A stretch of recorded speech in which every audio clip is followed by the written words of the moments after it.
Hello friends, मैं हूं Shivaji Devnath, software architect, software professional trainer and entrepreneur. आज मैं शुरू करने जा रहा हूं नए एक टॉपिक के बारे में बात करेंगे जो कि बहुत ही ज़्यादा रिक्वायरमेंट है आज के 2019 के डेट में। 2019 साल में सबसे ज़्यादा ज़रूरत पड़ता है क्लाउड कंप्यूटिंग की। क्लाउड कंप्यूटिंग क्या है,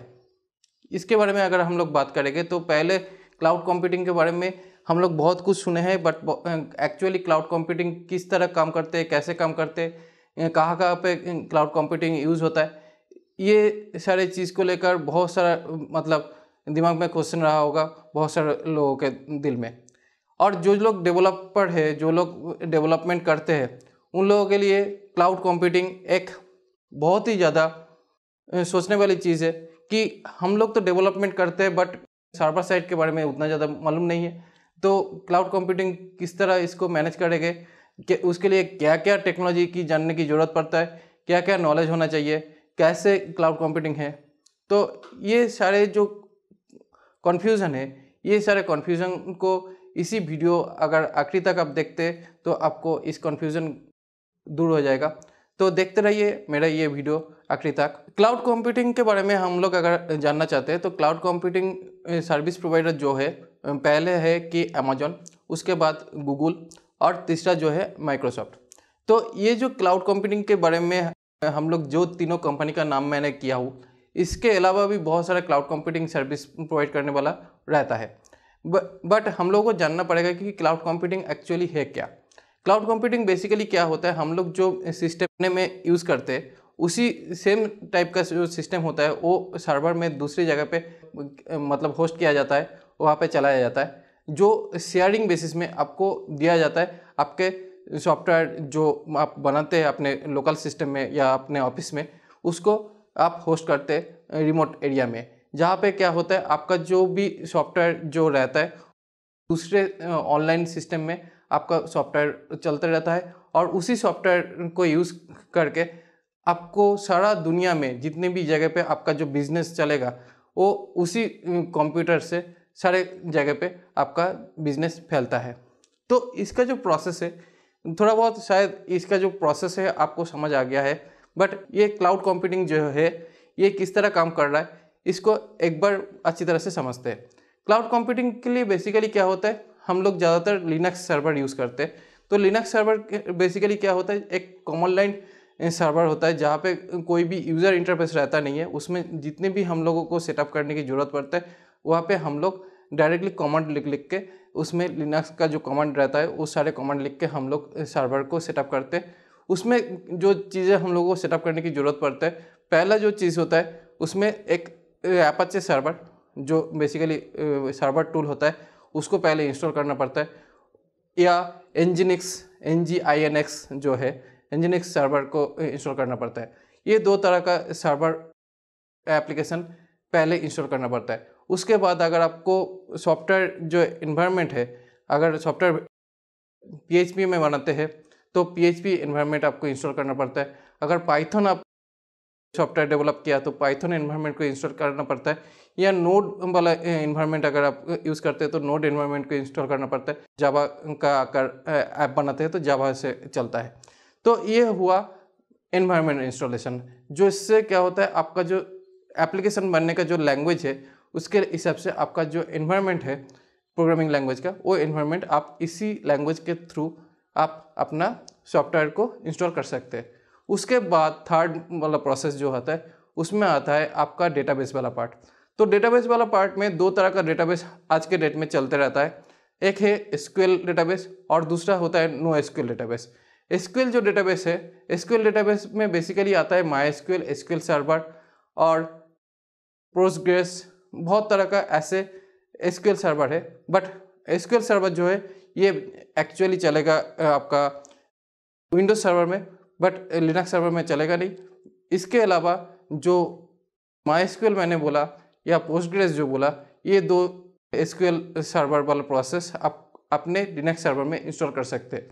उसके अलावा NoSQL वाला प्रोसेस आता है। NoSQL में उसमें क्या होता है, जहाँ पे डेटाबेस आप स्टोर जब करते वो एक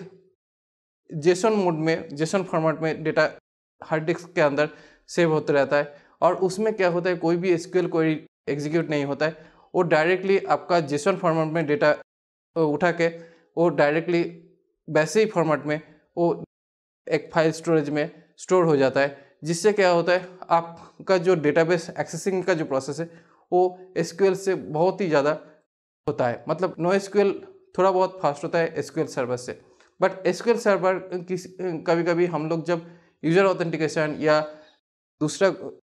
कोई बिलिंग सिस्टम इस तरह का कुछ प्रोसेस में अगर हम लोग काम करते हैं, तब क्या होता है एसक्यूएल सर्वर की ज़रूरत पड़ता है, क्योंकि एसक्यूएल सर्वर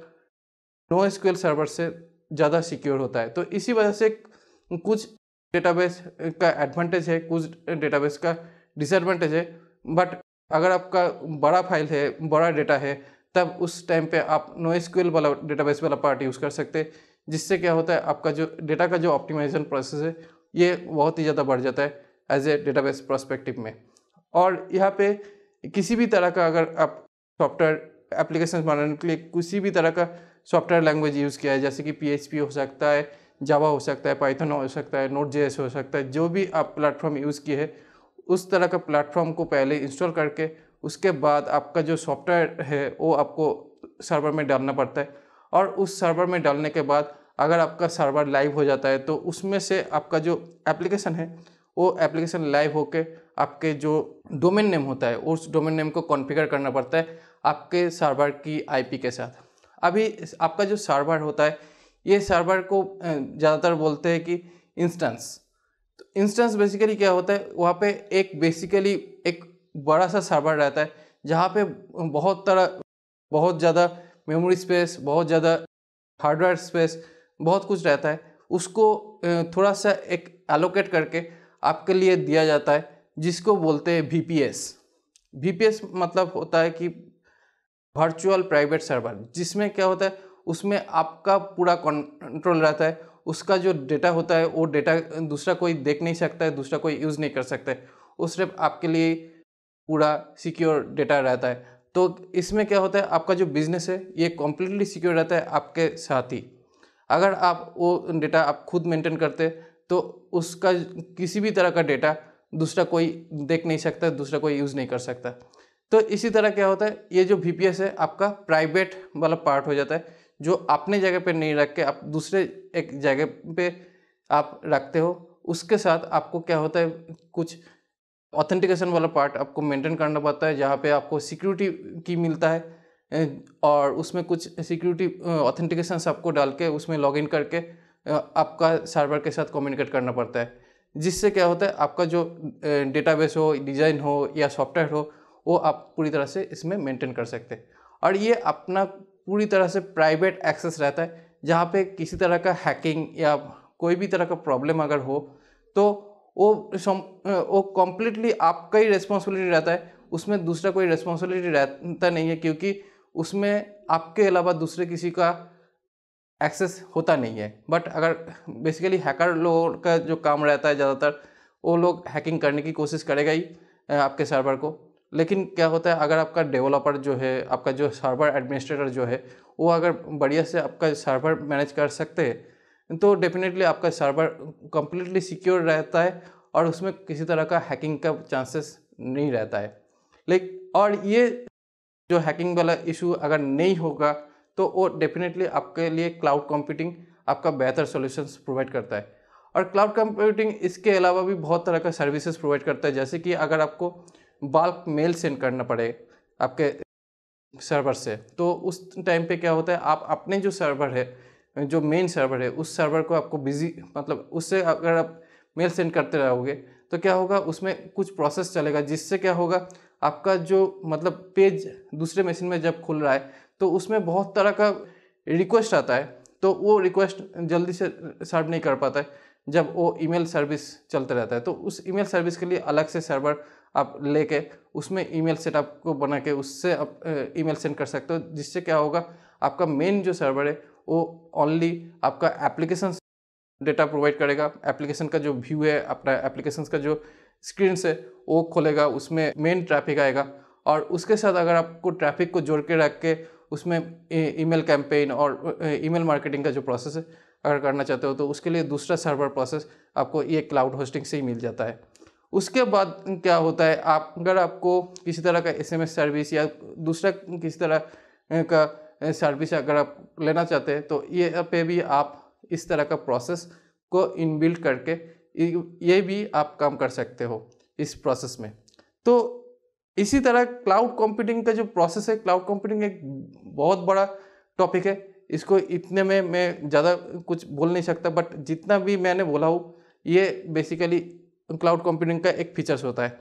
उसके अलावा जब हम लोग एक यूट्यूब जैसा अगर हम लोग कोई एप्लीकेशंस बनाना चाहते हैं तो इसमें क्या होता है, यूट्यूब हो या गाना.com हो, इसमें क्या होता है हम लोग मीडिया फाइल ज़्यादातर रखते हैं। तो मीडिया फाइल जब हम लोग रखते हैं,